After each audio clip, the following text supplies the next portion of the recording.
Commercial farming में और commercial पशुपालन में हमारा विशेष ध्यान रहेगा।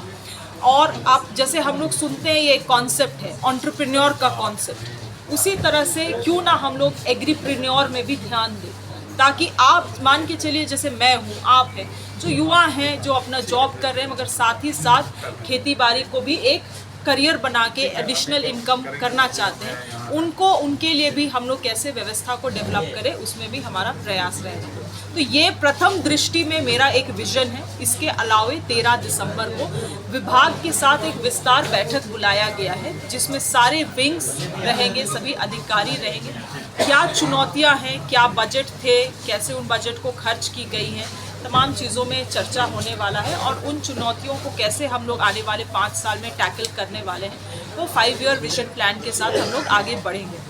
मेरा एक व्यक्तिगत प्रयास रहेगा कि विभाग का एक कम्युनिकेशन आप लोगों के साथ स्थापित करें ताकि आप लोग जो योजनाएं हैं उसको किसान तक पहुंचा पाए, क्योंकि आज क्या होता है बहुत सारे किसान तो योजना का लाभ नहीं ले पा रहे हैं क्योंकि उनको मालूम ही नहीं है कि सरकार ऐसी कुछ योजना चला रही है, कम्युनिकेशन से वो इतना दूर है।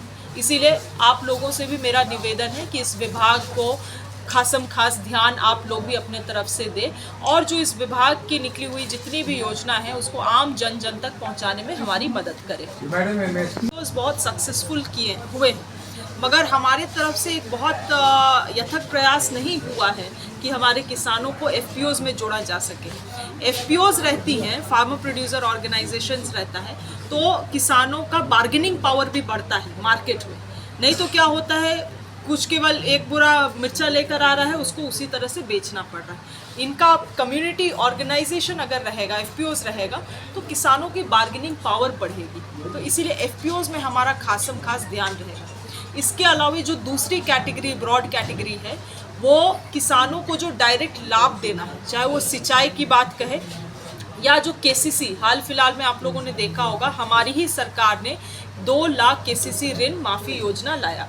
मगर आज क्या हो रहा है, बैंक बिल्कुल भी कोऑपरेट नहीं कर रही। कुछ बैंक्स कर दे रहे हैं माफ़ी, कुछ बैंक्स किसानों को दौड़ा रहे हैं, जिस वजह से ये योजना धरातल में नहीं उतर पाई है। तो हमारा प्रयास रहेगा कि सभी विभाग, हमारे वित्त विभाग से समन्वय बनाते हुए हम लोग एक SLBC बैठक बुलाए और कैसे जो सरकार के द्वारा वादा किया हुआ जो योजना है उसको हम लोग किसानों तक कैसे पहुंचाए, ये प्राथमिकता है। इसके अलावे कृषि पशुपालन सहकारिता विभाग, ये विभाग का आज मैंने पदभार ग्रहण किया है और मुझे लगता है, मैं खुद में भी ये महसूस करती हूँ कि झारखंड जैसे राज्य में जहाँ 70% आबादी आज भी खेती बाड़ी से अपना जीवन यापन करता है, वैसे राज्य में हम लोग बहुत लंबे समय से व्यवस्थित व्यवस्था अपने किसानों को नहीं दे पाए, जिस वजह से अधिक लोग आज भी पलायन करते हैं, मजदूरी कर रहे हैं बाहर राज्यों में जाकर। हमारी प्राथमिकता ब्रॉडली 3 कैटेगरी में मैंने रखा है।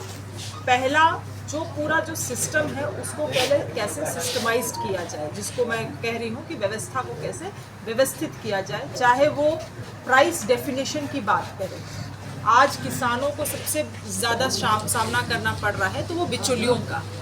वो बाज़ार जाते हैं, किसान बाज़ार जाते हैं, छीन के उनके हाथ से टमाटर ले रहे हैं, सब्जी ले रहे हैं, उत्पाद ले लिया जा रहा है 10 रुपये में, बिचौलियों के माध्यम से 15 रुपये में।